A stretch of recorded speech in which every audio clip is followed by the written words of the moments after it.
तत्सवितुर्वरेण्यं भर्गो देवस्य धीमहि धियो यो न प्रचोदयात्। ॐ भूर्भुवस्सुवः तत्सवितुर्वरेण्यं भर्गो देवस्य धीमहि धियो यो न प्रचोदयात्। ॐ भूर्भुवस्सुवः तत्सवितुर्वरेण्यं भर्गो देवस्य धीमहि धियो यो न प्रचोदयात्। अशेमवहु वहिष्ठेमस्ति उष्टास्ति उष्टामाय यदशाय वहिष्ठाय Shem. Shema Israel Adonai Eloheinu Adonai Echad. Namo tassa bhagavato arahato samma sambuddhassa. Buddham sharanam gacchami dhammam sharanam gacchami sangham sharanam gacchami. Our Father, who art in heaven, hallowed be thy name. Thy kingdom come, thy will be done, on earth as it is in heaven. Give us this day our daily bread, and forgive us our trespasses, as we forgive those who trespass against us. And lead us not into temptation, but deliver us from evil. For thine is the kingdom, and the power, and the glory, forever and ever. Amen. Bismillah ar-Rahman ar-Rahim. Bismillah ar-Rahman ar-Rahim. Bismillah ar-Rahman ar-Rahim. La ilaha illallah, Allah, Allah. La ilaha illallah, Allah, Allah. La ilaha illallah, Allah, Allah. Om Saishwaraya vidmahe Satyadevaya dhimahi Tanna sarva prachodayat.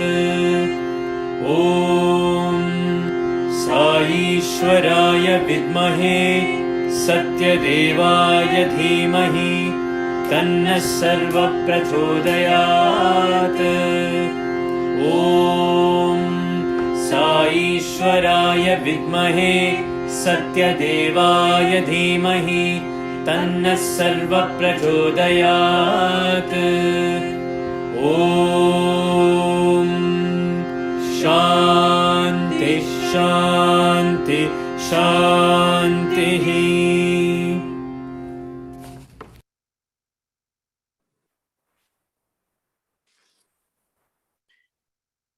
Jai Sai Ram to everyone. Dear sisters and brothers, let's start the SAIMA Satsang by offering our thoughts, words at our lotus feet of our beloved Lord. Welcome everyone to season 2 of SAIMA, Satsang and Inspiration Mid-Atlantic. SAIMA is Region 2's once a month satsang, and this program will continue throughout 2022. In this season, we'll be having panel discussions with devotees from the 60s, 70s, 80s, and so on until the current years. I am Kiraba Swaminathan, Region 2 Devotion Coordinator, and I will be moderator for this season. Please send any questions you may have that you would like to ask the panelists through chat, and you will find my name as moderator. So now to introduce our wonderful participants, we are excited to introduce Sister Vasanta Murthy and Sister Rosa Celeste Revenue. So Sister Vasanta Murthy grew up in Chennai, India.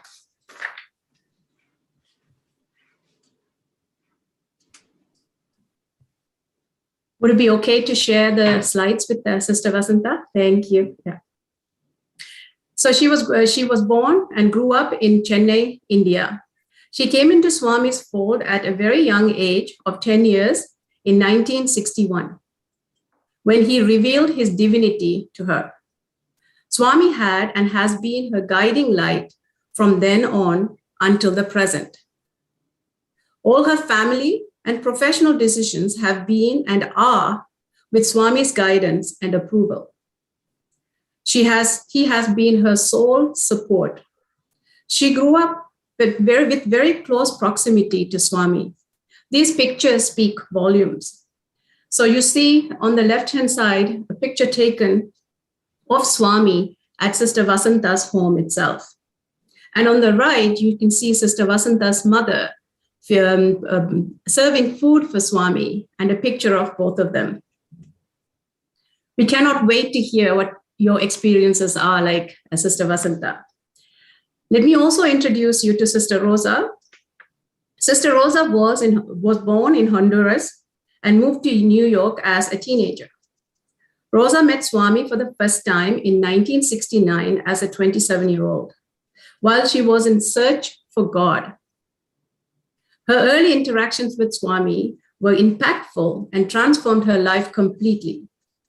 Her incredible experiences with Swami includes many miracles, including healings, manifestations, while she was in his physical presence as well as outside of his physical presence. So Sister Vasanta and Rosa, we are very excited to hear of your experiences and of course, Swami's glories from the 1960s and onwards. So before we get started, can I just check your audio? Sister Rosa, can you say Sairam, please? Sairam. Wonderful. And Sister Vasanta? Sairam. Thanks for having me. Oh, thank you for being. Since 2008. Yes. So, let me ask you to bring us back to the 1960s. So, Sister Vasanta, let me start with you. When and how did you come to Swami? My most humble pranams at the lotus feet of my dear Swami, who is the ultimate energy pervading everywhere. And my namaskarams to all the elders and dear Sai brothers and sisters. Thank you for having me here. So, my journey started with Swami in 1961. My elder sister-in-law, she was a devotee of Swami, and when she got married and came to Chennai, she would go and visit Swami and see Swami. In the beginning, my parents were a little bit skeptical about the whole issue, that she is seeing, quote, another,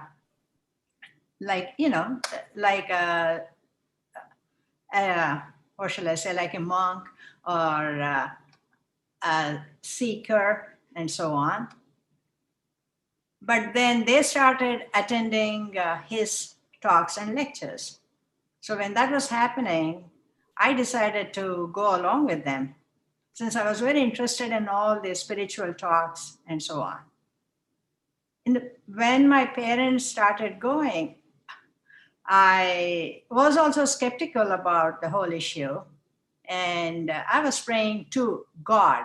Imagine that they are following, they are going and seeing this Swami here. I don't know if this is the right thing or not. God, please protect them.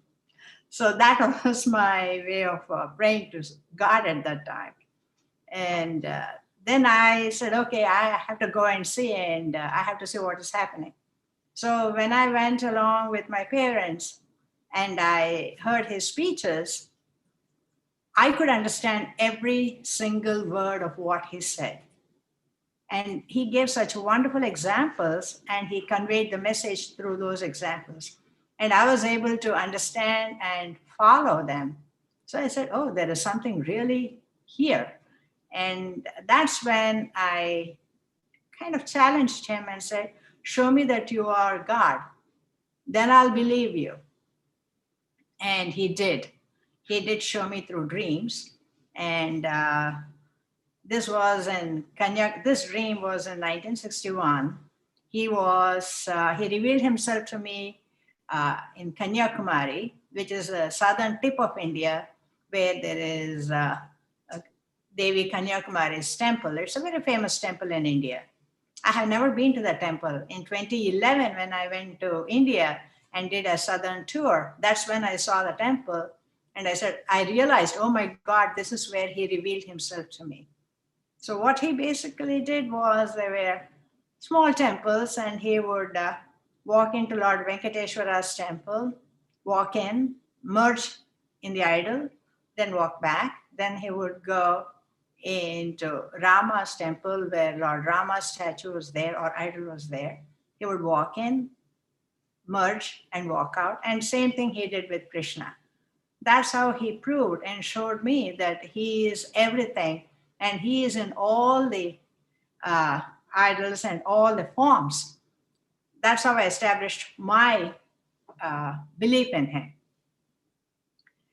And since then, it has been a constant talk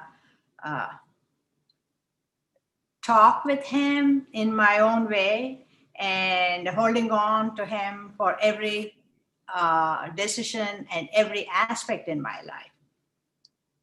He used to come to Chennai pretty frequently, at least 4 or 5 times a year. And every time he came, we would go and see him. And it was a lot easier to communicate in those days because the crowds were not huge. And one of our very, very close friends, Mrs. Lakshmi Parvati Garu auntie, she was a very close friend of my parents. So Swami would come to Chennai and he would stay in their house.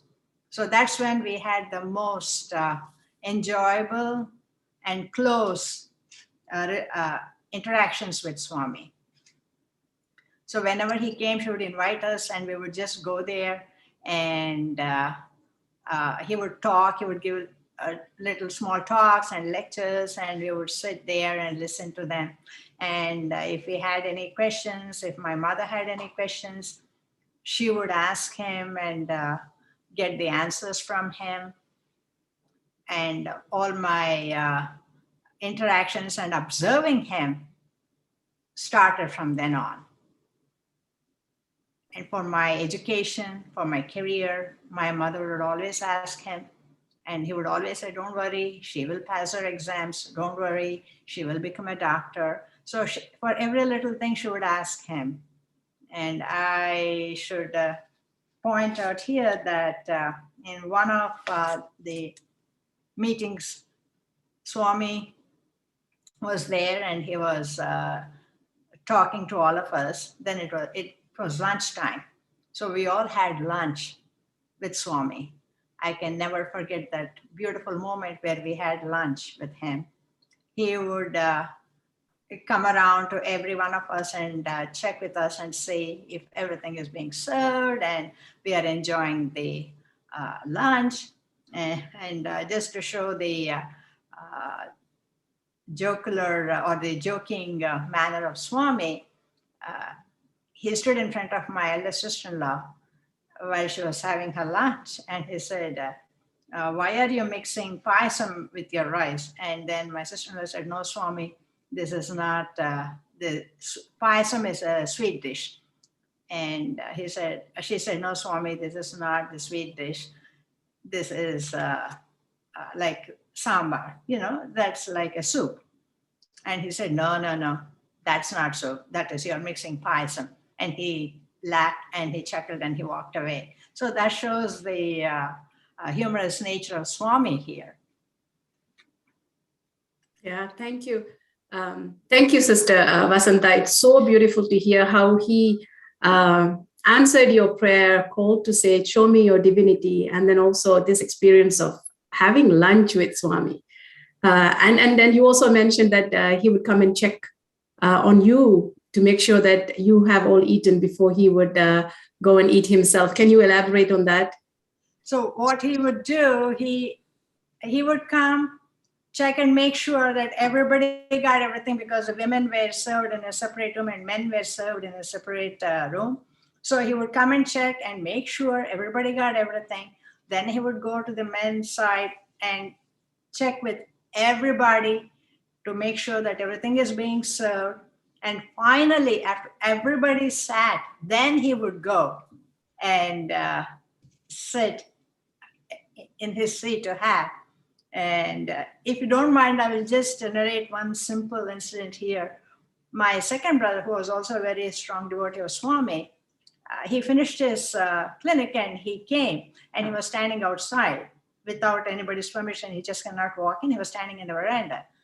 Swami sent word saying that doctor has come. Please ask him to come in. So they called him in, and then when he went, there was one seat vacant next to Swami's seat. So Swami said, doctor, come, sit next to me. And so my brother sat next to Swami and had his lunch with Swami. What a blessing. What a blessing. Thank you for sharing. Sister Rosa, of course, you were born in the West, were raised in the West, and then, of course, going to India must have been a very interesting experience for you. And it was, as you have mentioned to me earlier. And we would love to hear of you, of your experience of going to Swami for the first time. Yes. But, I stumbled this morning, I stumbled with a song that I wrote for Baba, and my husband put the music a little jazzy, but I can just read like the words. I want to share it says, we come with so much stress to find a bit of peace. The trip is long and hard, but in the end it's sweet. Sri Satya Sai, you are my friend. Sri Satya Sai, you are my guide. From New York to Puttaparthi, we come with high hopes for darshan. You give us your love and blessings. We enter eternal bliss. Sri Satya Sai, you are my friend. Sri Satya Sai, you are my guide. Step by step we take towards you to conquer doubting and sadness. Your guiding light is our hope, Lord, to walk in a fearless world. Sri Satya Sai, you are my friend. Sri Satya Sai, you are my guide. Vibhuti, Amrit, and Bhajans, your miracles leave us breathless. Perfection, wisdom, and humor. Your wit is the perfect gift. Sri Satya Sai, you are my friend. Sri Satya Sai, you are my guide. How beautiful. How beautiful. Yeah. So yes. I was born in Tegucigalpa, Honduras, which is the center of the new continent, the neighbor. And it was really a miracle that I would end up in Puttaparthi, especially at that time in 1969. So it was, my family comes from a mining town in Honduras and a beautiful town that is called Valle de Ángeles, Valley of the Angels. So when I was 4 years old, I already knew how to pray. And the Catholic Church was my playground. And I was always, in tune with trying to tune in with something mysterious. My father died when I was 1 year old, and the priest never answered my questions. Where do you go when you die? They told me, like Easter, Jesus resurrected. Okay, my father should resurrect. He should come and take me to heaven. So that was when I was 4 years old. But throughout my life, I had that, that sorrow that I miss my father. And when I went to Baba, there was a lot of healing.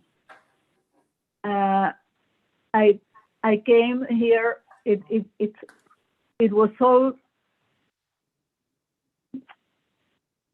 I search in our own culture for something esoteric, something mysterious.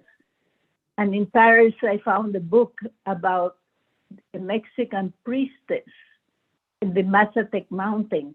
And Aldous Huxley had been there, and other scientists. And there's something mysterious. In the month of August, the mushrooms come out, and they're called magic mushrooms. So she gave an initiation. And I said, for my birthday, at the end of August, that's what I want, that gift. And there we went. And it was a beautiful experience. But I was trying to connect with something mysterious. So that was August 1969. Come to the end of September 69, I'm upstate New York. I'm driving the Volkswagen camper that we had, and it was at night. The grass was very high. I didn't see a huge rock, and I turned over the car. And as it was turning over, I just said, I better jump to the opposite door. And I just said, oh God, like really calling on God for safety. I come to New York next morning, and I'm thinking, I'm so frivolous. What if I had died, I'm so frivolous. I only, work and go to parties and have fun. And then I went to Weiser's bookstore, and I found Autobiography of a Yogi by Yogananda. And I started reading about anything that came from India. So I wanted to go to Russia on vacation because a few of my friends had scholarships in Russia, and I admired that 78% of the doctors were women in Russia. So I'm with my roommate, a French friend, and I said, I want to go to Russia. She says, but you're reading about India. Why don't you go to India? I said, oh, India is such a foreign culture. I wouldn't know what to do. And when we finished talking, I dialed Air India. And they said, we have a special excursion for $400 round trip. I said, book me immediately. And I was on my way. Every day I woke up, I said, how many more days do I have to go to India? And I had a friend upstate New York who is a painter, now is one of American Masters. And he called me and said, I heard you're going to India. He knew somebody that had a place in Goa. He said, there are two groovy places. One is called Goa, and the other one, Puttaparthi. You should go there. And I wrote down in my book. So there I am, going all by myself. I got on Air India, and I was in another world. The hostess were so gentle, beautiful with their saris, and the music was Indian classical music, very relaxing. So I get to I was working in public health, and in the hospital there were some Indian doctors. I would grab them. I'm going to India, and I don't know anybody. and I'm not taking anything. If you want to send anything to your family, I take. So 2 suitcases came with gifts for family. So I stayed with the family. I arrived in Mumbai, and the family is waiting for me with a garland of flowers. And I go to the house, and I'm like getting into Indian culture. I go to the kitchen, and I see the cook is squatting, making the orange juice. I said, "Oh, look at the way she squats. I have to learn that." And then, but just prior to that, also, somebody connected me with Indra Devi, the yoga teacher that introduced yoga to the West. And she told me, if you go to Mumbai, go to Buko Brigu. He is a great astrologer. He'll guide you. And I arrived at that family's house, and I said, priority, Buko Brigu. Get me an appointment. Oh, it takes 6 months to get an appointment. I said, no, right now. I called, and I said, listen, I got to see you, but today. And he said, come at noon. I went at noon, and he took me to the roof. He took my measure with the sun, and the shadows of the measures of my shadow. And then he came back to huge books, and he said, the first thing he said, you lost your father when you were 1 year old. Wow. And you, in your past life, you were with yogis and swamis. And in this lifetime, you're going to come to India many, many times. And you're going to find your spiritual teacher in the easiest possible way. But he didn't tell me where or who. So I was very impressed because he said things about my mother and my aunt. He was right. So after that, my mission was to go to Oroville because there was a French mother at the Robindo's ashram. So in Mumbai, I went to Pune, and I met Daswani, and they were asking me, oh, you can stay here, we'll give you land. But I flew to Madras. And in Madras, I had another Indian family to stay with. And they asked me, what's your mission in India? I said, well, I just want to meet yogis, spiritual people, but I want to see the French mother to hear her experience. So I went to, hello?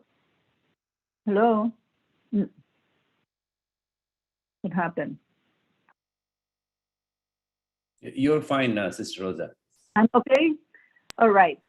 So Mrs. Fundani was so nice, and she called a friend, Mr. Gupta, because he used to go to Pondicherry. And he came, and he says, you're so interested about India. So I'll give you the address, and I'll give you a letter of introduction so that you get darshan from the mother. But then when he was leaving, I said, well, I'll go, and I'll let you know how it goes when I come back. He says, no, we're going tomorrow. We have 2 cars with 2 chauffeurs that speak different languages, and there's room for you. If you get up at 4 a.m., you come with us. I said, perfect. And then, I went, and I thought I was going to the end of the world. You know, like you see the poverty in the towns, you see the women carrying wood in their head and carrying the children. So all day long we travel, and we arrive in Puttaparthi at 9 p.m., which was, the ashram was closed. So we went to the little hotel in Puttaparthi. They gave me a room with nothing, not a table, not a chair, nothing. I slept on the concrete with my Burberry raincoat. And the next morning, they wake me up before 4 to go to darshan. Oh, yeah. And Swami, Baba came down for morning darshan, and that's the first time I saw him. And then I went to breakfast with Mr. Gupta. He was the only one that spoke English. The women didn't speak English. The other people. So he took me to a restaurant in Puttaparthi, and we ordered dosa. So I ended up going for breakfast, lunch, and dinner with dosa because it sounded like rosa. And it was very strange. I wanted to pay, and they said no, it's been taken care. So Mr. Gupta found a young French woman who, Indian, who spoke French because she had lived in Egypt, I think. So he recruited her to be my guide. And as my guide, she started telling me that Baba is God. I said, how can he be God and live in such a squalid town? It's impossible. And, but she was convinced. And she says, he knows your past and your future, everything. He knows everything. So we would go to darshan, and it was very uncomfortable because it was the sand. There were no facilities whatsoever. We went to the Chitravarti River to take a shower, and I was adapting to a very coming from a small country in Central America. When I was young, I asked my mother to send me with one of the maids on vacation to her house. So I knew how to live, in a very simple way with very poor people. So I adapted. I kept adapting, and I saw how Indian people would touch his feet. What does that mean? I'm not going to touch his feet. And then I saw how they would touch the wall of his room. I saw how, how much faith they had. They were very beautiful people. I could see through, and I wanted to be like them. So I started imitating. If they touched the wall, I went. If they touched the feet, I say, well, I'll touch the feet. And so I was very anxious to, because they talk about the interview. And Baba would come by and just ignore me. And one day I said, Baba, I'm right here. Don't you see that I'm right here? Why do you ignore me? And he just went, be patient, be patient, be patient, in such a loving way that I melted. But I knew that Kasturi was, walking with him, taking the letters. So I said, I have to get the interview. So I follow Kasturi to his house. And he sits down to type in an old typewriter with 2 fingers. I go, Mr. Kasturi, I know you're close to Baba. I want you to do me a favor. I want you to get me an interview with him. I come from Honduras. I'll never come back to India again. I need to talk to him. They tell me that he knows the past, the future. Okay, I want some guidelines for my future. He goes, no, there are no intermediaries with Baba. Only only he calls. No one can. No. So it was He couldn't do anything for me. Huh. Then I said, well, this guy has to eat. I kept calling Baba this guy. He has to eat. So I found that the kitchen was in the back of the temple. I went and I knocked on the door, and I talked to one of the women in the kitchen, and I said, do you serve the food to Baba? Hello? Oh, We can hear you, Rosa. Please go ahead. do you serve his food? And she said, yes. Okay, you give him this note. I have written a note, and you put it between the saucer and the cup. But ask him for an answer, and then I'll be back later. And so I kept going to the kitchen. Did you talk to Baba? Yes, he said he'll see you tomorrow morning. The next day, he would pass by. He wouldn't call me. Then I would go back to the kitchen. He didn't call me. Can you tell him about the note? Remind him. And then she would come. She said, oh, he says this afternoon, after darshan. And I was like a yo-yo for 2 or 3 days. Finally, one day, I'm in darshan, and she comes running after me. And he says, Baba is going to see you now. Baba is going to see you now. Ooh! Then I go through the kitchen and get into they take me to this small room where there's this nice chair. And I said, oh, finally, I'm going to sit in a nice chair. And I sat on that chair. And I was there for about an hour. And I was saying, why am I insisting so much now? I was so nervous. I don't know what to ask him now. I went through a blissful state sitting in that chair, but at the same time very nervous. So after about over an hour, Kasturi comes down and he tells me, Baba says he's too tired to see you today. Oh, I was so disappointed. I said, I don't understand. I've been here, I have to get back to the West. And I really wanted that interview. So he said, well, he says, not today, he's too tired. I said, I have to go. So I went to the town and I saw a car. There were some people from Europe that had just arrived.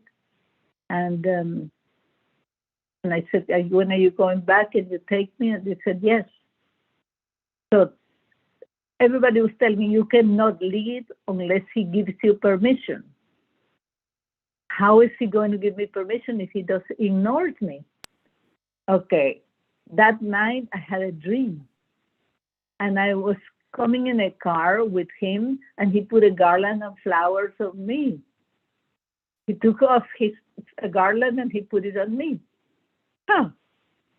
Then for breakfast, I said to Mr. Gupta, I think I'm going, he is never going to give me the permission.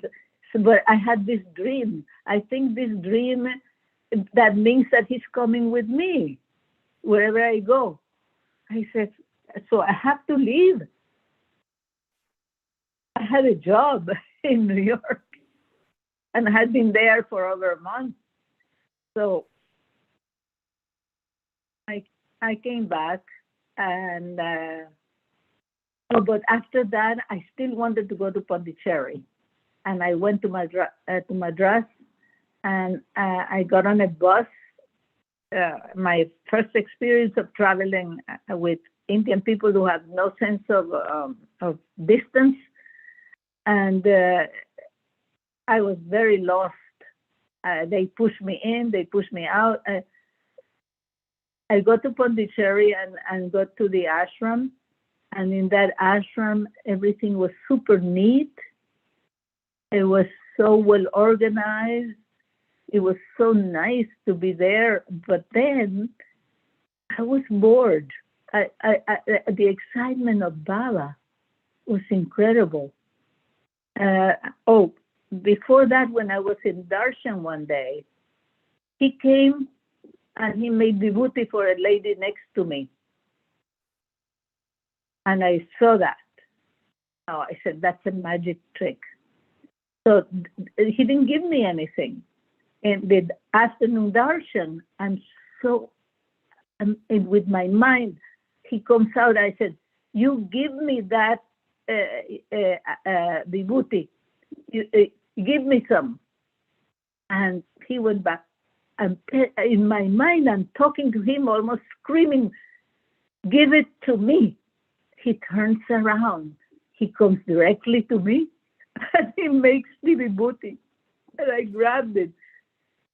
And some Indian ladies were taking it from my hand. I said, no, that's mine. So those little experiences, for somebody who is a neophyte. I mean, I misbehaved. I at the beginning, I kept calling him this guy. I said, I better stop calling him this guy. I mean, I saw his divinity somehow. I would go to the mandir and have my siesta. I would sleep right there inside the mandir. And one day, Sister Rosa. Yes, we heard about you talking to Kasturi and asking Professor Kasturi to ask Swami to give you an interview. And you're still looking for that interview. And then you also wrote a note to Swami, and Swami has kind of acknowledged that, and still you didn't get an interview, right? But you saw lots of miracles that made you understand his divinity. And then you also then on your return journey back to the US, you had some miraculous experiences. We would love to hear that. But just before we do that, let me just turn to Sister Vasanta. Sister Vasanta, if you can chain your phone around. There you are. If possible, turn your phone around to the other way around so we can see you a little bit bigger. Otherwise, that's okay. Yes, perfect. So we would like to hear from you if you can unmute. So you had mentioned that in 1961 you saw Swami had nice food with him and things like that. But you also had many opportunities for Swami who has come to your home, as well as you be visiting Puttaparthi. Are you able to hear me, Sister Vasanta? You're on mute.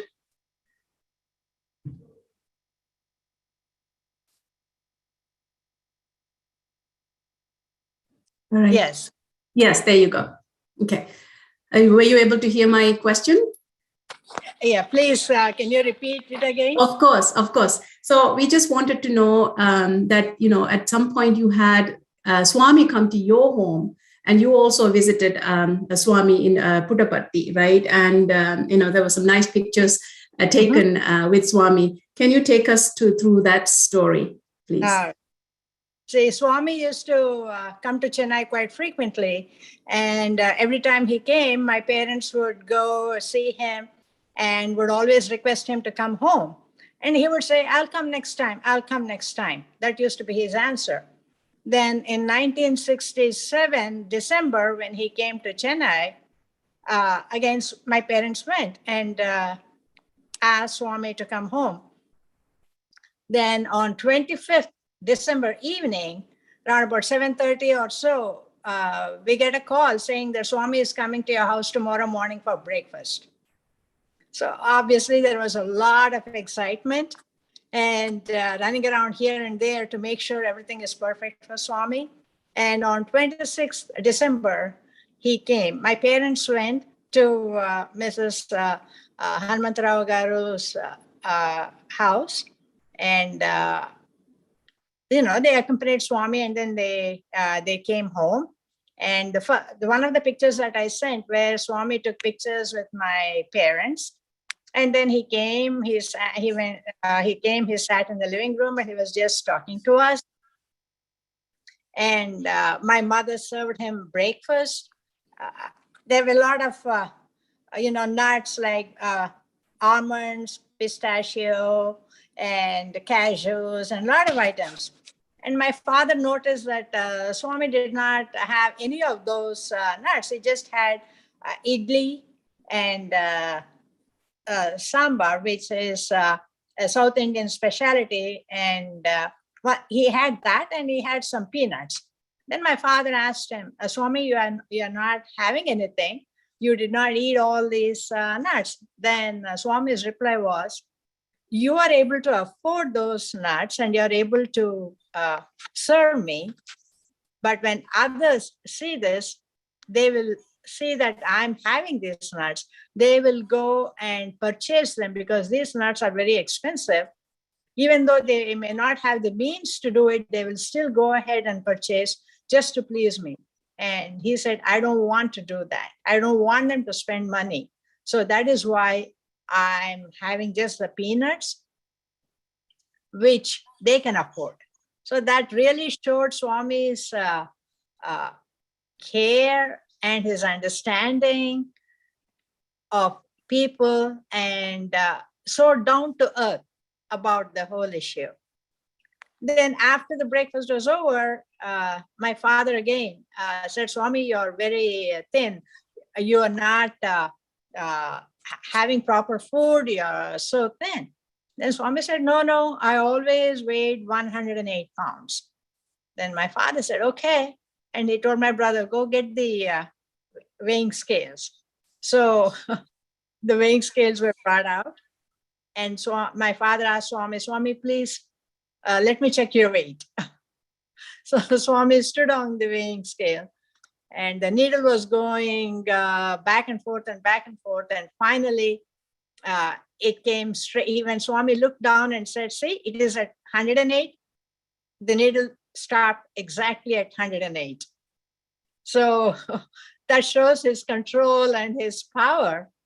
So that was like something, very, very intimate and family oriented. He was like a family member and participating just like a friend.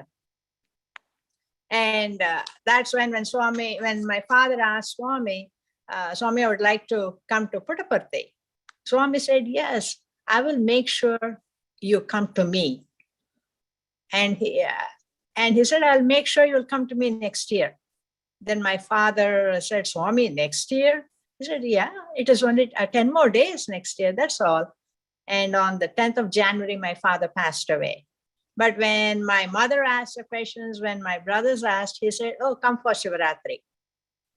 And that's how our first trip to Puttaparthi was in 1968. That was the first Shivaratri that I attended in person. Then once we went there, it was pretty easy to get interviews with Swami. Swami knew that we came, so he called us for an interview. My mother was very, very upset. And as soon as she saw him, she held both his hands and started literally crying and said, see what has happened to me. Then Swami said, why are you crying so much? He didn't go anywhere. He is with me. And he showed his palm just for my mother. And he showed my father in his palm to my mother. We were all standing there, but only to my mother, he showed his palm and said, see, he's standing right here. He's right here with me. So I think that gave some solace to my mother. And then we attended Shivaratri, bhajans. And actually in the morning, what Swami does, or Swami did in those days, was that there was this Shirdi size idol, and he does Vibhuti Abhishekam, where Professor Kasturi Garu would hold a pot above Shirdi Sai idol's above Shirdi Sai idol, and Swami would put his hand inside the pot, create, and it would just keep flowing and flowing and flowing, and bhajans would be going on so strong, and the stronger the bhajans were, the faster he would get the vibhuti out of the pot. And then after the event, he would just walk away, and all that vibhuti would be collected and made into small packets to be distributed to the crowd next day. And in the evening is when he would, the Lingodbhavam, or he would bring the Shivalinga out. Bhajans would start around 4:30, and bhajans would be going on. And you'll say, Swami, first you would give a talk, and after that you would relax, sit down, and then bhajans would be going on, and you would start saying some movements, and Swami was getting to be a little bit restless, drinking more water, and Swami having hiccups and so on. So the bhajan singers knew exactly what was happening, and the speed of the bhajans would increase tremendously. And finally, at the time that he is bringing the Sivalinga out, this is a bhajan they would sing. Lingod Bhavakara Lingeshwara Partiswara Mam Pahi Prabho. So it would be so beautiful and so energetic at that time to literally see him bringing out the Shivalinga while this bhajan was going on. After he brought the Sivalinga out, then the bhajans would be more in a calm nature. So Swami would go back to his room, and next day morning we'll have Nagar Sankirtan, and he would come out and stand in the balcony and give beautiful darshan to all of us. And that morning is when he would distribute the vibhuti packets which were prepared before, like prasadam. He would come to each one of us and hand it in person to us. So that used to be a beautiful Shivaratri experience that I had. And I guess you wanted to know about the living arrangements that I had there. Yeah, so you're there in 1968, 67, 68, and living quarters is not like how we know it now. So please, share just briefly what the conditions were like. See, in those days, as you said, there were no buildings, no rooms or anything. And there were only like 3 rooms, and one room was my sister-in-law's uncle's room. So we would have our lunch and dinner would be taken care of by his family. But sleeping, we were sleeping in the car. We were about 4 of us, 5 of us. We would just sit in the car and sleep sitting. And to prevent the mosquitoes from getting in, we would have those little mosquito repellent sticks, and we would keep the windows down and sit and sleep. That's how we slept. And we would get up at 4 in the morning and go to Chitravati river, where they would be like a makeshift stalls where you could take a shower, and they would give a bucket of hot water for 25 cents. And you take that and take a shower, and it will be all muddy in the bar on the floor, the ground. There is no solid ground there, no concrete ground. It will be all muddy. And without our clothes falling into the mud, we would hand over those clothes to to family members outside, and after taking the shower, take back from them the fresh ones, and without dropping them, we had to change and then walk out. There'd be one small bulb, which would be not such a bright light at all. And I don't even know how we did it. And I think it was all Swami's energy that made us do all those things, and did not even feel that we were doing all this. We were taking a shower this way.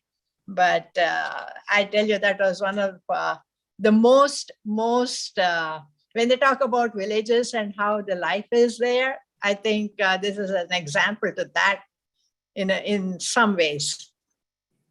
Thank you. Thank you for sharing that.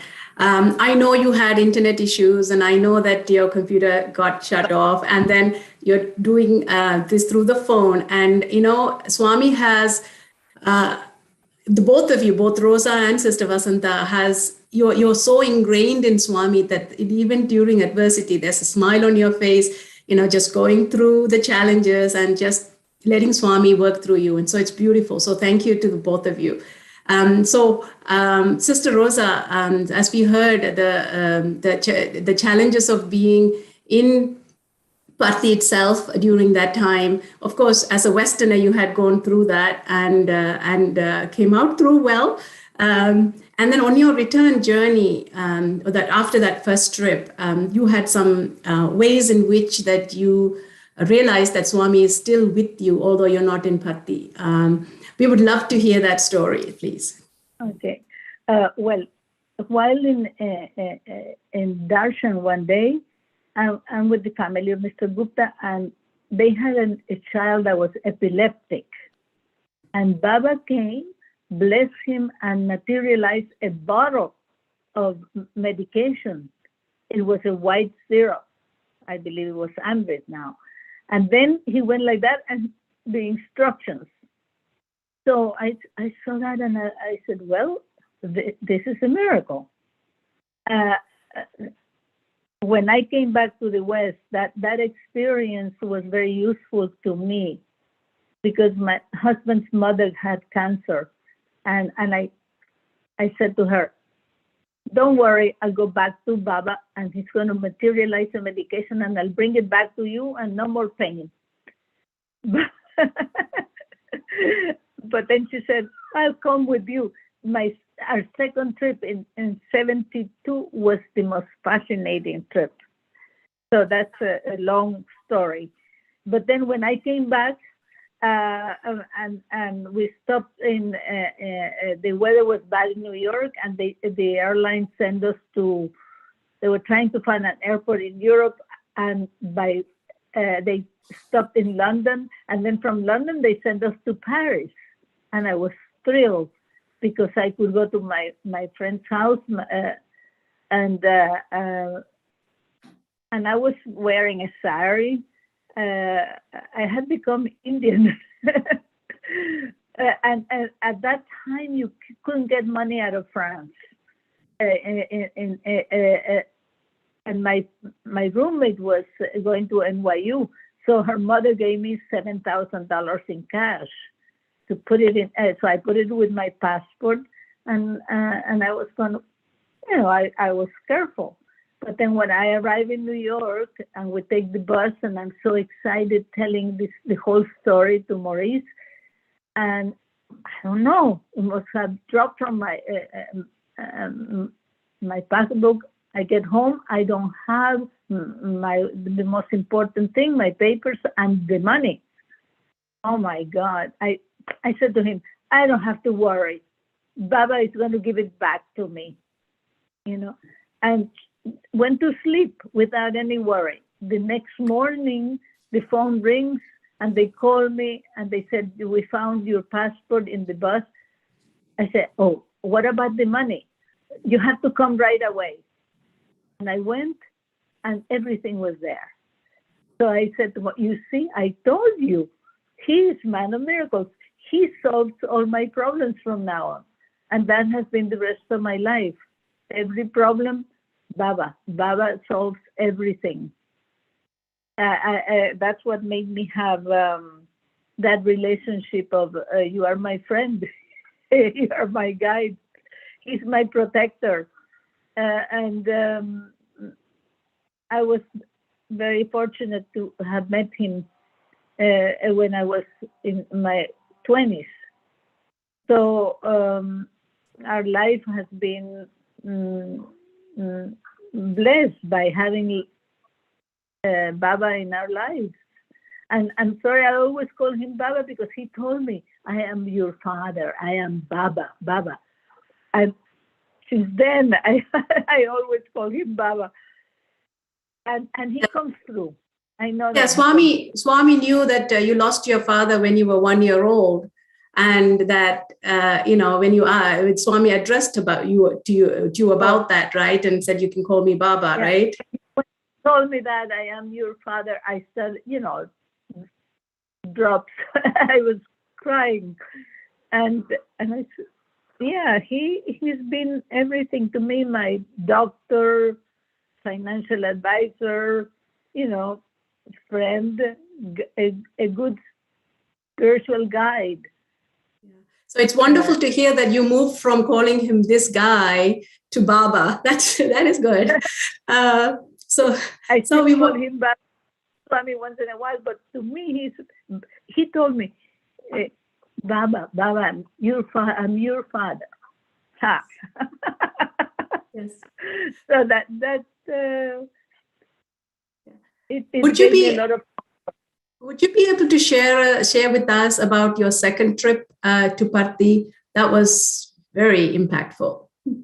The second trip is too long.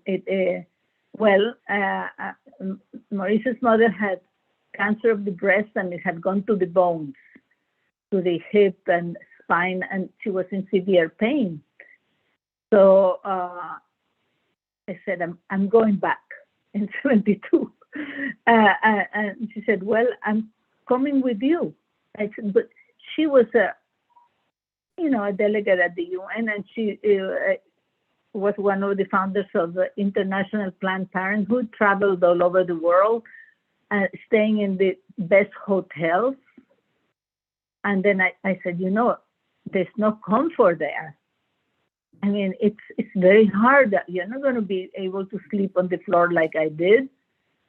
I don't care. I'm going with you. So I had that responsibility. And then the three of us went. And in Darshan morning, they gave us, for the first time, they had rooms with an Indian toilet, but at least it was private. It was a private room, and you could buy a mattress. And we had taken sleeping bag because it was, December. It was after birthday. Yeah, and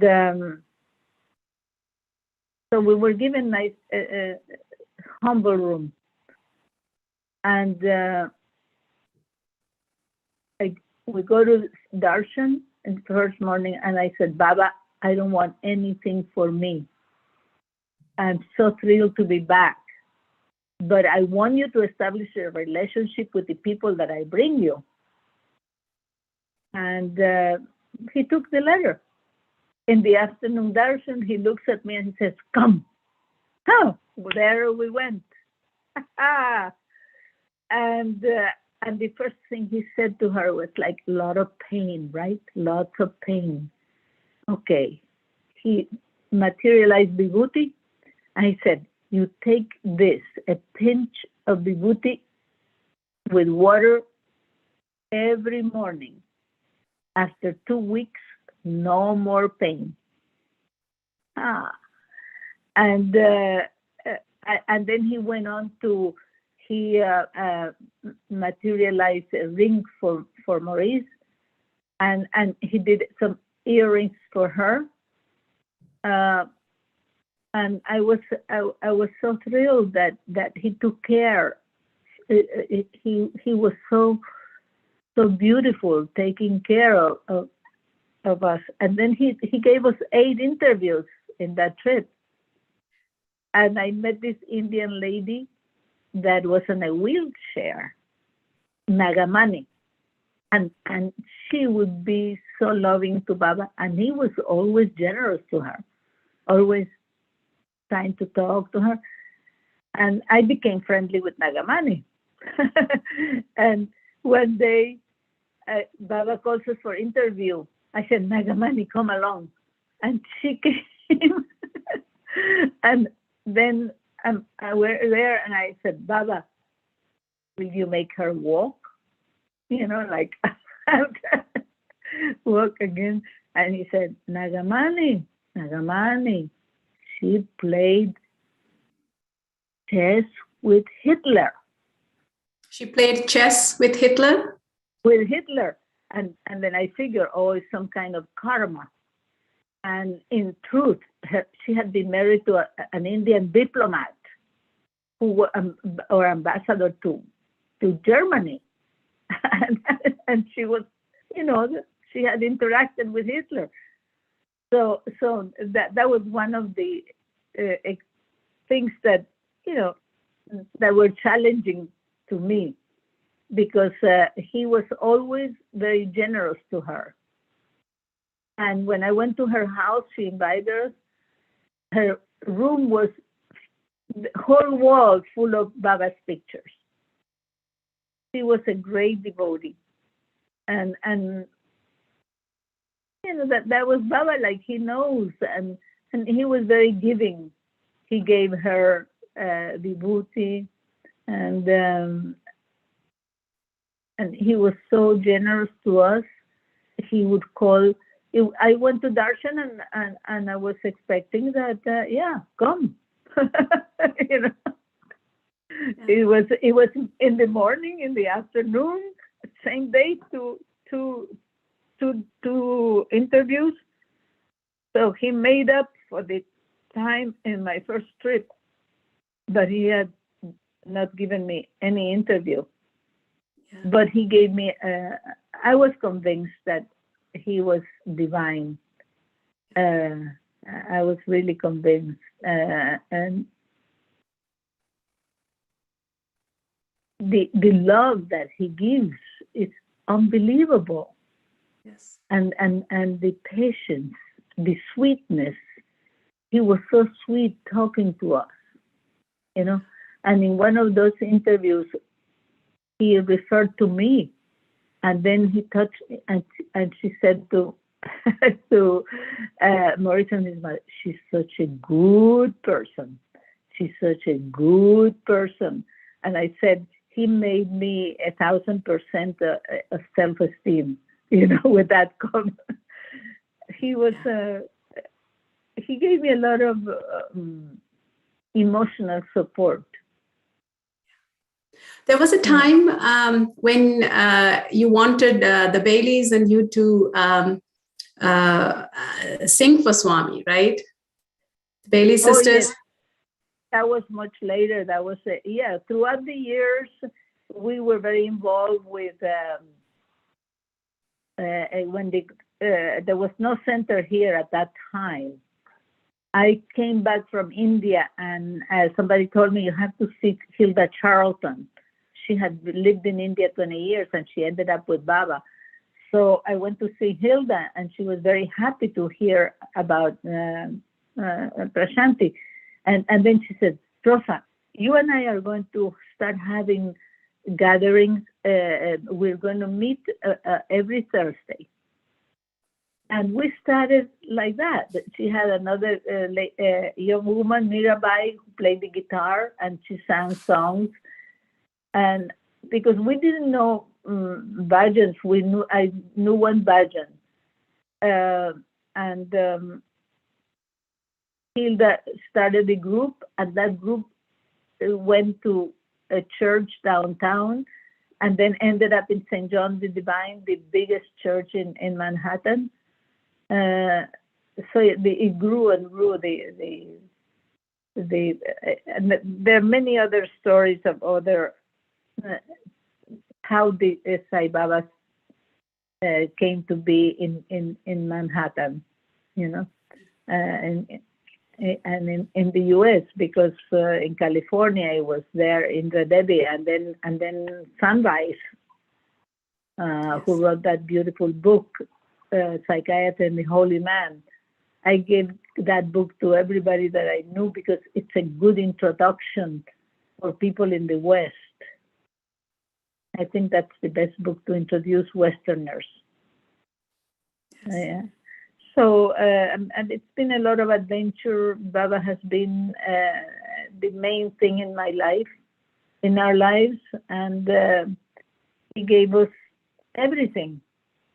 Yes. Everything. In my job, oh, you have no idea. He got me the job. I end up, after an interview with the president of the company, I put in my resume, attended a conference in Rajamundi, India, about education. And then he says to me, oh, do you know Gurdjieff? And then in the end, he said, I have something special for you, come. And it was a round room full of silk cushions in this luxurious office on Park Avenue on 46th Street. So I said, well, this is Baba doing Yes. it. I mean, where in the world somebody's going to have a meditation room in a business office? in New York City at that time. By then it was 1978. Yes. Yeah. Thank you for sharing. Back in the U.S., how Swami has been guiding you throughout. Here, Yes. he's here with me, and the last experience that I had was when my husband passed away, and it was so swift. He didn't suffer. He had a convulsion. I said, "Baba, come right here. Come here right now. We need your help right now." And, like 15 minutes later, he was gone in a peaceful way, the most peaceful, and no pain, nothing. So that's how Baba comes. If I call him, Yes. he comes. Thank you for sharing. Yes. So all we need to do is call. And thank you also for sharing your experiences of what it's like to be back in New York after seeing Swami and bringing Swami back with you in your heart. And Sister Vasanta, you have such similar experiences, but yet they are still very different. So the paths are very different. So we would like to hear from you about how Swami guided you with your medical profession as well as marriage advice. There's so many ways in which Swami kind of said, this is how you will be. So please share your stories. So this is again going back to India. And as we had that easy access where we could see him and talk to him. And my father wanted me to be a doctor. But then he passed away while I was still in college.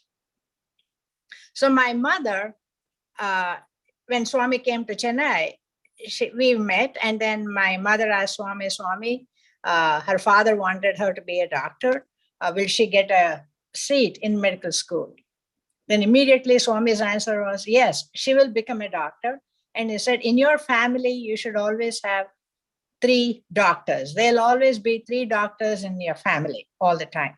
So it so happened that both my brothers are doctors, and I being a doctor, like 3 siblings being doctors. And in my own family, where my son, my daughter-in-law, and myself, 3 of us being doctors. So that's how that chain of 3 doctors in the family is being carried on. And lo and behold, I did get a seat in medical school without any issues and without any problem. And after that, again, my mother's worry was about my marriage.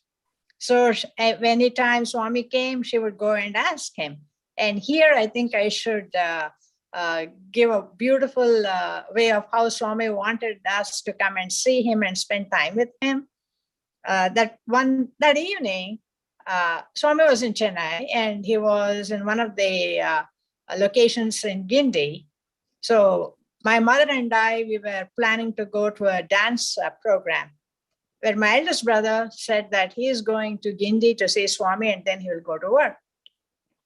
Immediately, we changed our plans, and I told my mother, let's go and see Swami there.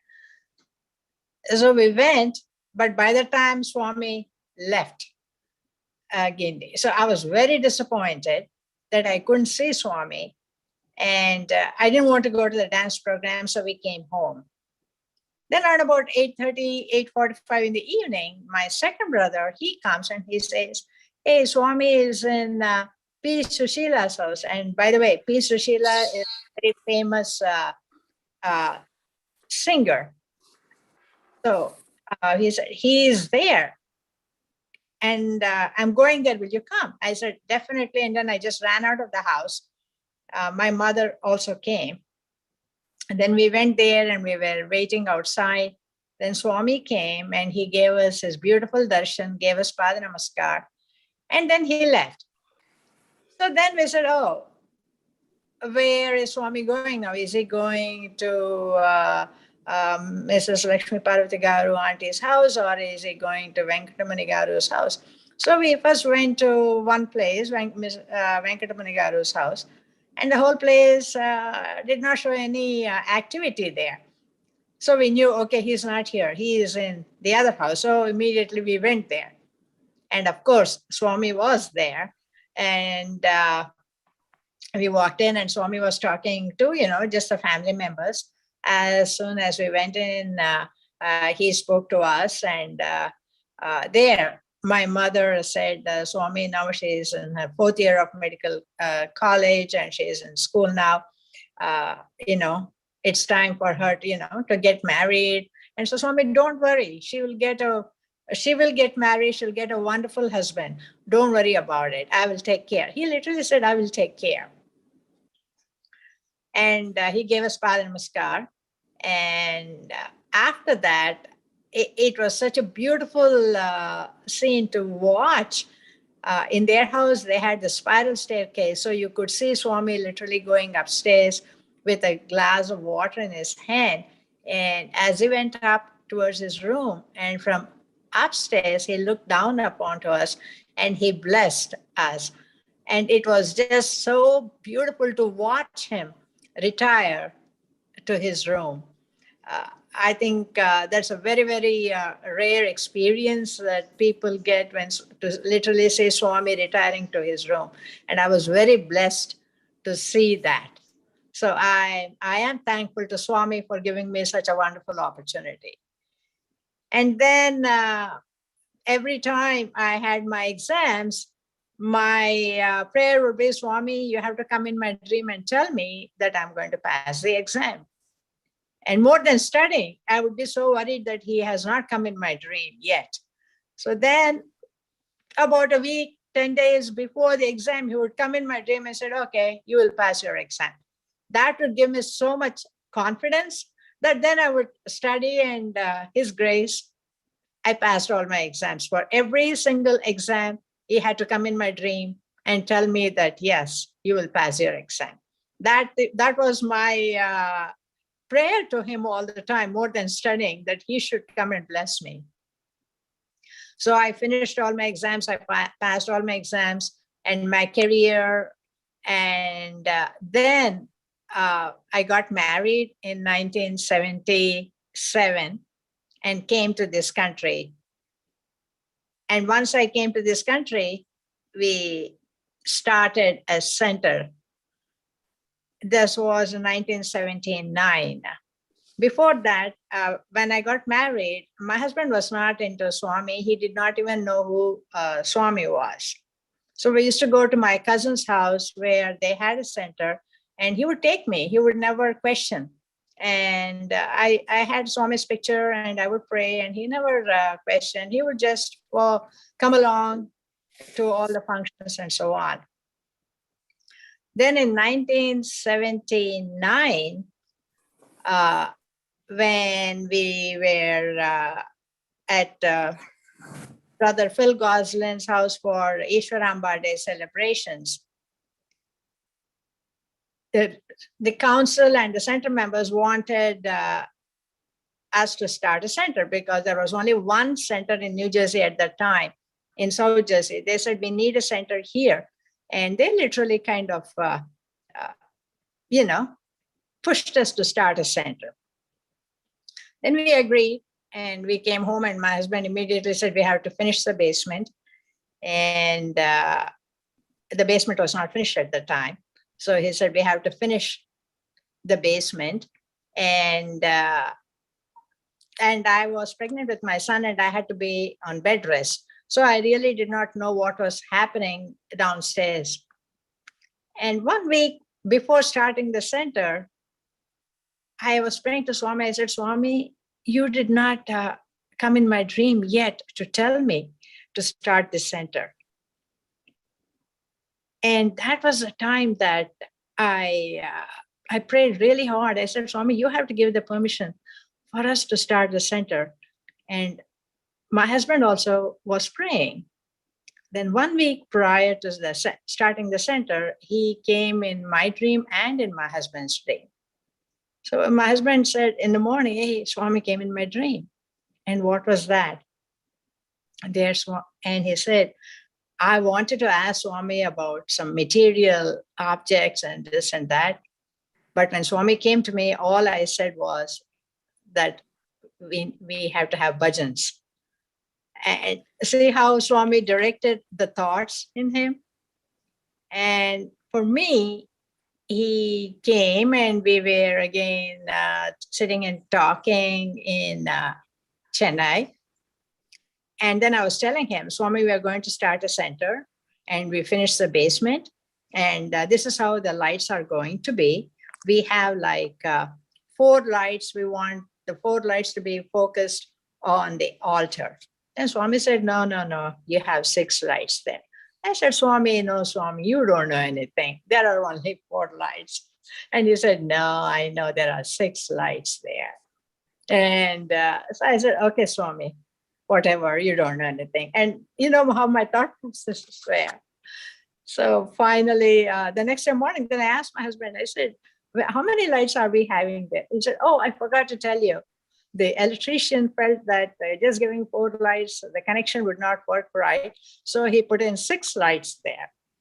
So this shows how Swami knew exactly how many lights and how the center is going to be. And you can see this is one of our center pictures, center with all the center members there. And the other thing that happened there was I was lighting up the lamp. As I was lighting up the lamp, it kind of did not take in properly. The wick did not light up properly. So I was a little bit disappointed that why I could not do it properly. Then again, I lit the lamp and we had beautiful bhajans and so on. Then after that, let me just stop you here. I'm not sure if you're disconnected or not. So you were saying that you were lighting the lamp, and when you were lighting the lamp, it didn't light. And so you were concerned that, that might not be a good sign. But then you lit the lamp the second time and it was all okay. Right. Yeah, please continue. And then, of course, the bhajans went on and, the whole program went on very well. Then the next day we called India to let them know and, just to talk and say, hey, we started the center and so on. Then my niece said, Auntie, did you light up the lamp and it did not take on the first time and you had to do it a second time? I said, yes. How did you know? Yes, that happened. She said, oh, Swami came in my dream and he said, oh, your aunt lit the lamp and it didn't take on the first time. And she was feeling bad that it didn't take on. But I was there. It happened a second time. I was there at the center. So he gave the approval, and also he was present in when we started the center. So that shows the omnipresence of Swami. Time and again, he showed to me that. Yes. Thank you for sharing. Actually, I would like you to continue. I know when you came to the US, you also had your residency. Yes, we would love to hear that story and Swami's miracles in that too, please. So when as I said, I came here in 1977, then I took my exams to get into the residency programs. And then I started applying for residency programs. I had interviews from some of the hospitals and I attended the interviews. Around December in 1977, around December time, Swami came in my dream and he said, oh, you will get it at NYU. You will join at New York University Hospital. You'll get your residency there. Mm-hmm. I applied, but I never got an interview call from them. So I was wondering, Swami, I did not even get an interview call from them. I applied and I have been going to interviews to other places, but I did not get an interview call. Then again, I said, okay, Swami, whatever, it's your choice. And I just left it. When the results came out in March, I get a letter from New York University stating that you have a position you are taken into rehabilitation medicine and you have a position as a first year resident, and sending me a letter of congratulations. I could not believe myself that where I have gone, where I did not even get a call for an interview, but I got the admission into the residency program. And that used to be one of the top residency programs in rehabilitation medicine in New York at the time. So that was, again, Swami's miracle, how he got me into NYU. And once I joined, and I was just talking to the other residents, and they were talking about their interviews and how they had this interview with this doctor and that. They asked me, whom did you meet and whom did you talk? I said, I'm sorry, I did not even get an interview to start with. And I just got a letter of acceptance. That's all. So that was something, again, Swami's miracle. Yes, yes. Yes, thank you for sharing. I know that somehow there's seems to be this common thing of car accidents also. I know that Sister Rosa, you had a car accident, which was really a calling card at the beginning to kind of carve out the path for your trip to Parthi. For you here, Sister Vasanta, you also had, while you were pregnant too, during the time when the center was opened at your home, that you had a car accident. That was a story in itself. Please share that story. Well, in 1979, I was pregnant with Sai, and in the morning I was driving to work. I was having severe morning sickness, and so I was getting dizzy spells. And as I was driving to work, I had a dizzy spell, and I went and hit a lamppost. The car was totaled, and I broke my nose. My nose was broken into a lot of pieces, literally. And I had compound fracture of the nasal bone and so on. So they took me to the hospital, and the doctors were trying to fix me because of my pregnancy. They could not give me anesthesia. So under local anesthesia, they tried to fix my nose. And the ENT surgeon who was doing it, she said, my God, this nose is really broken into so many pieces. She's going to have a crooked nose. But anyway, temporarily, let me just fix it. And she just fixed it, and she put a splint over my nose.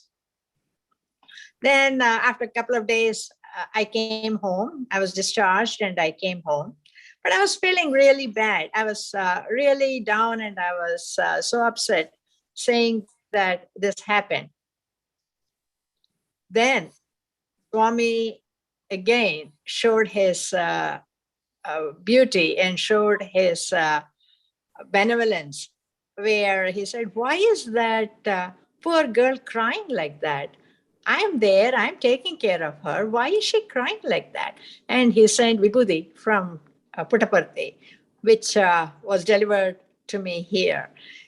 So obviously I had the Vibhuti. And 2 weeks later, I had to go and see the doctor, where she removed the splint to check me. And when she removed the splint and saw me, she said, who did this? That was her comment. She said, who did this? I did not do it. I did not fix your nose this way. I know what I did. I know how I fixed it. But your nose is fixed so perfect.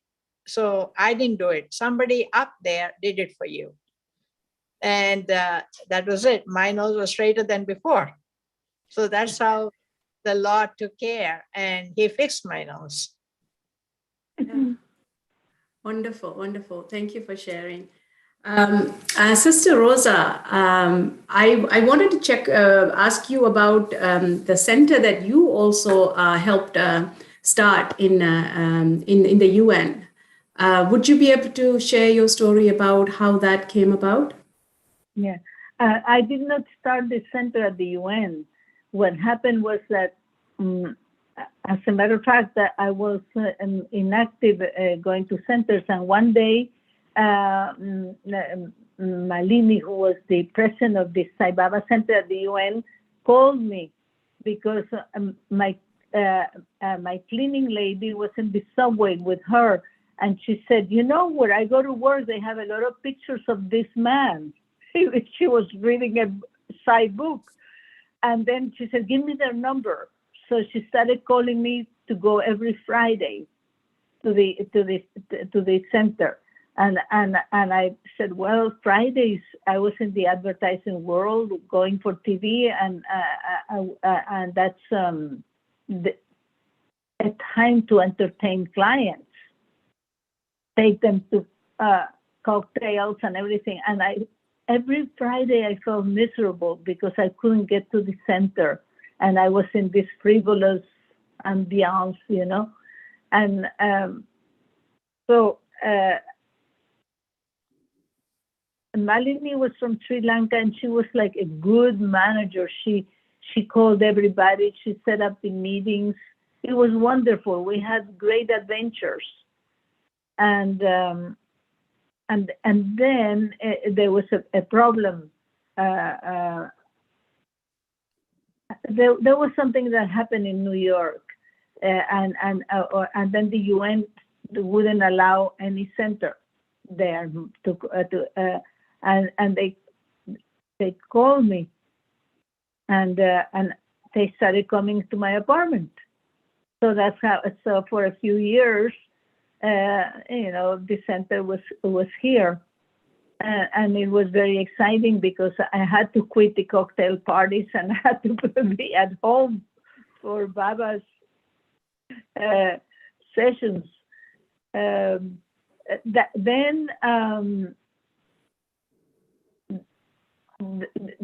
They went back to the UN when they allowed, and but then a few years later, the 9/11 happened, and I was in India at the week before 9/11, and somebody gave me a picture to bring to the UN center, and so I called them and I said, well, you know, you have this beautiful picture that someone sent to the UN center. And they said, well, we have problems again. The UN, you know, they didn't allow any gatherings. So they came back for another few years. So basically, I did not initiate the center, but I was like a hostess for a long time. And a great experience. Yes. I would like to hear just one more story from you. I know that you had so many beautiful experiences from the 1960s and then onwards, and connections with Swami. Then you had brain surgery, and then you said you lost all of your memory.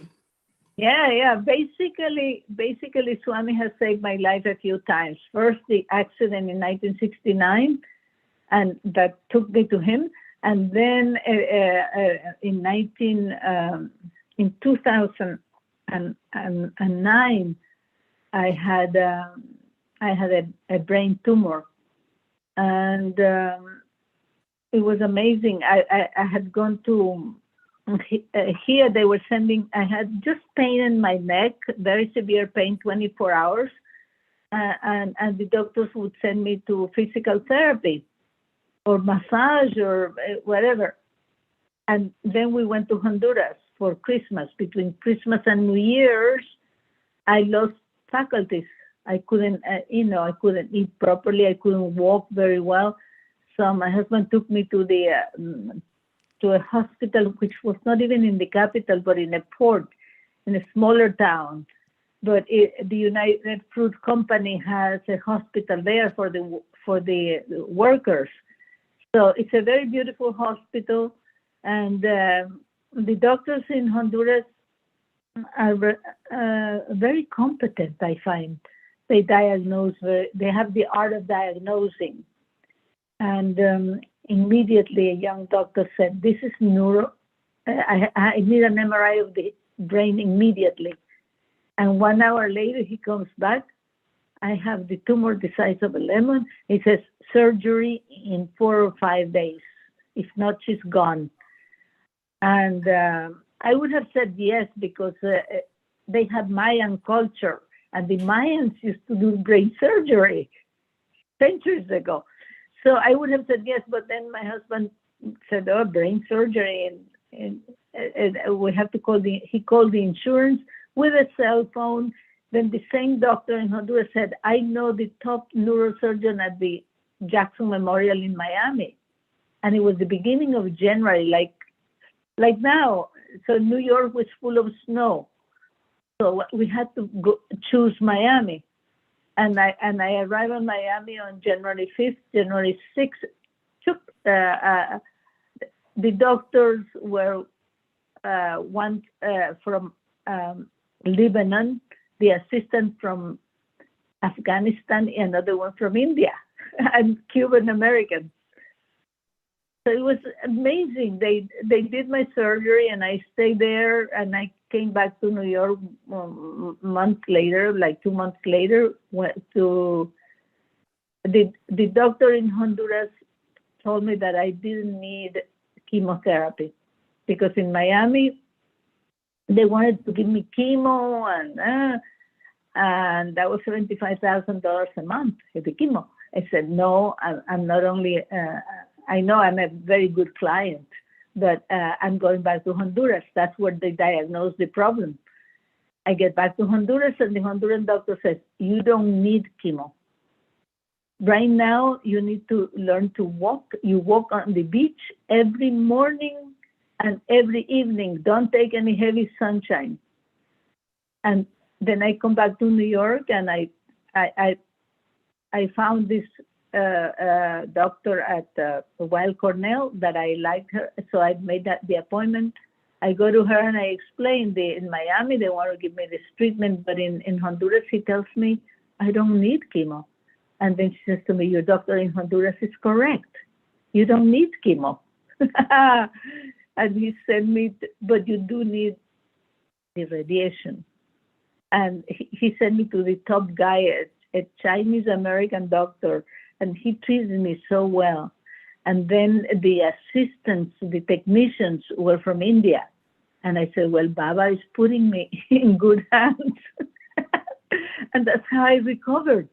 I learned to walk from the UN. I live across from the UN. I would walk all the way to 68th Street. And that's how I came back to And then normal. you wrote, and how did you remember all of Swami's Leelas? After the surgery, I had zero memory. And it was almost funny because people would ask me a question and I would give an answer out of left field. And then I came back to New York, and my husband was struggling to help me with brain exercises and being very patient with me and reading to me so that I could give him the synopsis of what he had read to see if I had any memory. And then I said, I'm going to start writing whatever I remember of my Baba experience, because if I die, at least, my nephews and nieces will have something. And I started writing, and I ended up with a book, Swami's Leelas in my mind, in my life. Leela is divine play, and it's like my medical and spiritual experience. And when I was in the hospital in Miami after the surgery on the second day or third day, actually, I thought I was going to die. Really, I was. I don't mind going into samadhi. It's fine, With me, it was okay. But then Baba came, and the wheelchair.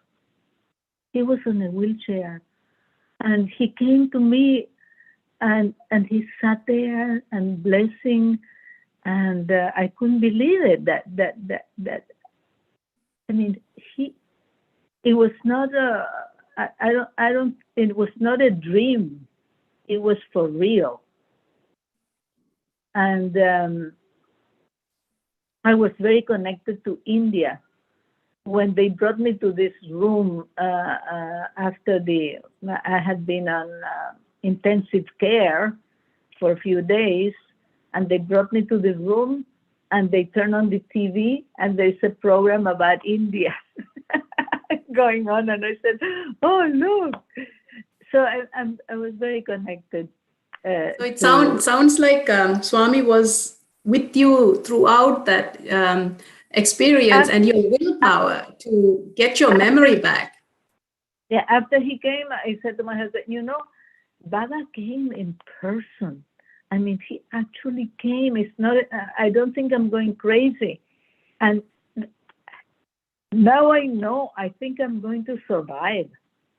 You know, it was the beginning of hope that I was going to survive, even though I didn't care going into Samadhi. But there was something like pulling me back into life. Yeah, and then I realized that he was with me. It's up to him if I'm alive. And, you know. Yeah, it seems like it's it's Swami has chosen to choose this path for you. And similarly, too, with Sister Vasanta, very similar experience with you with your cardiac surgery as well. Again, Swami chooses the path, and that's your story is also a very powerful story with that. And that also kind of addresses the fact that Swami, whether he is here in his physical form or not in his physical form, whether we are, even when he was in his physical form, whether we were in close proximity to him or away from him, he's always there. He's always there with us.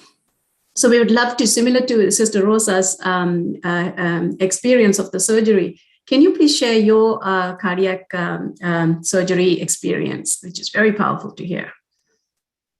Well, I had a cardiac murmur since I was a teenager. And, it didn't bother me that much, and life went on. And I came to this country and carried on with my life. And slowly the heart started telling me, hey, listen, you have to take care of yourself. You're not taking care of your heart right now. Because I was going into cardiac failure and all that. My husband was very sick, and this was in 2013, and I was taking care of him. And that was a time that I had to take care of myself too. And so I had a tricuspid valve insufficiency. Then I had a mitral valve incompetence or insufficiency, and an aneurysm. So Dr. Mohan Sarbu, who was a wonderful cardiothoracic surgeon, he was the one who operated on me. So during the procedure, he changed, he replaced the mitral valve, repaired the tricuspid and the aneurysm. The whole procedure was to last for about 3 hours. It went on for about 6 hours. So my family was really, really worried and concerned about the whole thing. And I was on the ventilator. My vital signs and my blood pressure was not being stabilized in spite of strong medications. My son and daughter, they came to the hospital. They were in the hospital for all night. And then while they were going home, my son was literally telling my daughter, saying that, listen, we may not be able to see her tomorrow because my blood pressure was not stabilized at all. Around 3:34 in the morning, I was slowly coming out of anesthesia, and I could hear the healthcare professionals and the doctors talking and saying that, hey, no matter what, her blood pressure is not stabilizing and she is not coming out of the ventilator. I was in a real critical situation. So I could hear that. And that was the time then I started talking to Swami. And I told him, I hear what is happening to me. I hear that my vital signs are not stable and that my blood pressure is not coming up. I hear what is going on. And if it is time for me to go, I'm ready to go. You take me. But then I said, I still have a couple of responsibilities. One, I have to take care of my husband. He's really very sick. And two, my daughter is still very young and she needs some more support from me. So these are the two main responsibilities that I have. But if you think my time has come and you want to take me, I'm ready to come. I'm ready to go. After that, slowly I started breathing on my own, and my blood pressure started stabilizing. And round about 8, 9 o'clock, when Sai and Sumana came back to the hospital to see me, I was sitting up in the chair. The first reaction that Sai had was, "What the heck? What happened to you?" Because they did not expect me to be up in the way I was sitting up in the chair with just the oxygen and all the other ventilators and everything off. So that was definitely Swami's miracle, that he literally gave me a second life. And here I want to add one more thing. We say all the multi-faith prayers, and I can tell you those prayers do work, because during the time of my surgery and on that day, prayers were happening in India, and here my office colleagues were going to the church and lighting up candles for me, and my children's friends, they were going to the mosque, and with the Islamic faith. So literally all the like the Christianity, Islamic faith, Hinduism, everywhere, everybody were praying for me. All my family and my side brothers and sisters were all praying. So prayer is very, very strong. And when you pray to God, he literally comes down to help.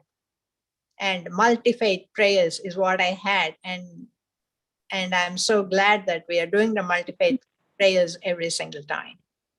Yeah, thank you. Thank you for sharing that powerful story. And then, of course, during challenging times, right? We have many challenging times. Swami's there with us, but yet he doesn't let it, give us an easy ride, right? So you tend to, how do you manage through challenging times like this one as well, right? Holding on to his hands. So can you share that, please?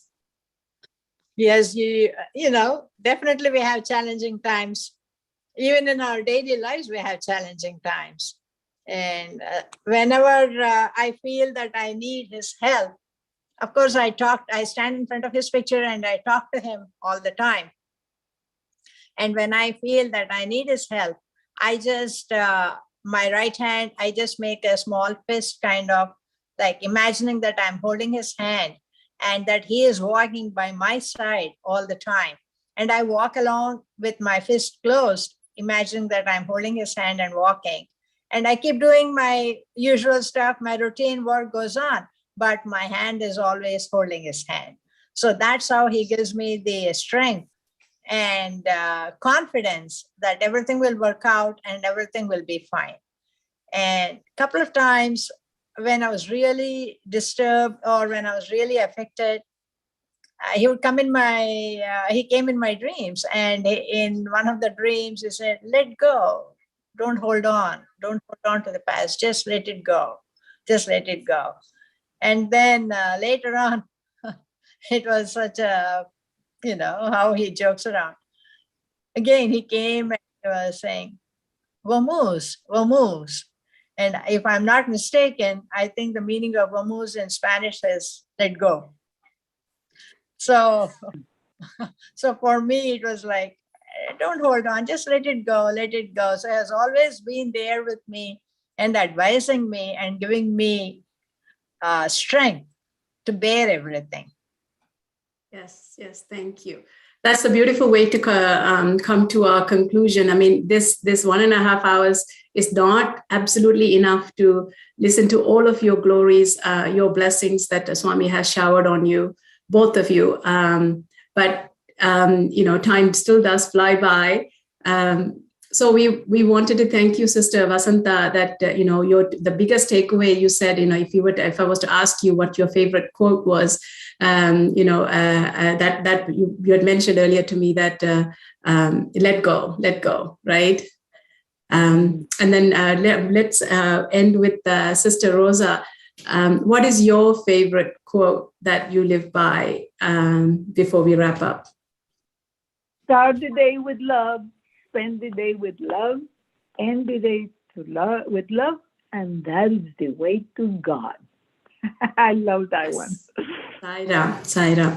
Both of you have been such beautiful troopers. We had technology issues during dry run. We had technology issues today with the storm and losing internet connection, but Swami was right there with you, even in the midst of adversity. You both had smiles and just patience, and that's just a testimony of how Swami just radiates out of both of you and guiding you. And thank you for sharing your time with us. And as a region, we are very grateful for your time here today.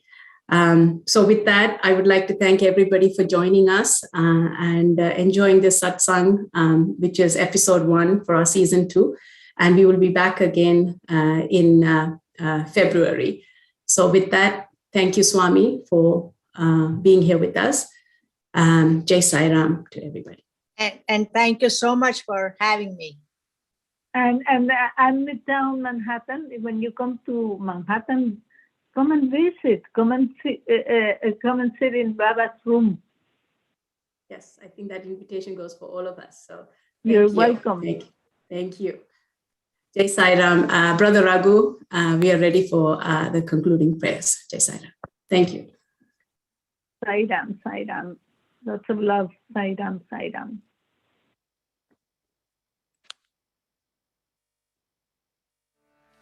Om Jai Jagadish Hare Swami Satya Sai Hare Bhakta Jana Samrakshaka Bhakta Jana Samrakshaka Bhakti Maheshwara Om Jai Jagadish Hare Shashivadana Shikara Sarva Pranapate Swami Sarva Pranapate Ashita Kalpalatika, Ashita Kalpalatika, Apapajnava, Om Jai Jagadish Hare. Mata Pita Guru Daivamu Mariyam Tayunive, Swami Mariyam Tayunive, Nara Brahma Jagannatha, Nara Brahma Jagannatha, Shayana, Om Jai Jagadish Hare. Om Hara Rupa Ojasvi O Sai Mahadeva, Satya Sai Mahadeva. Mangala Arati Amruko, Mangala Arati Amruko, Mangala Giridhari. Om Jai Jagadish Hare. Narayana Narayana Om Satya Narayana Narayana Narayana Om Narayana Narayana Om Satya Narayana Narayana Om Sai Narayana Narayana Om Jai Satguru Deva Narayana Narayana Om Satya Narayana Narayana Narayana Om Narayana Narayana Om Satya Narayana Narayana Om Sai Narayana Narayana Om Jai Satguru Deva Narayana Narayana Om Satya Narayana Narayana Narayana Om Narayana Narayana Om Satya Narayana Narayana Om Sai Narayana Narayana Om Jai Satguru Deva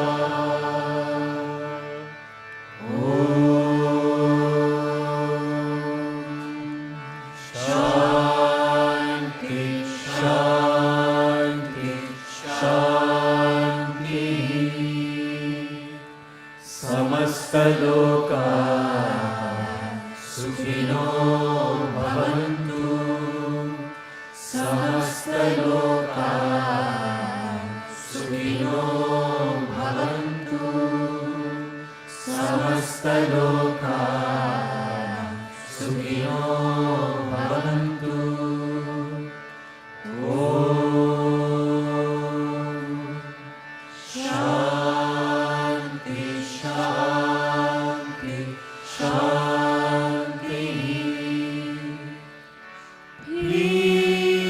peace, peace, peace on earth, peace, peace, peace for all the universe, for all the universe.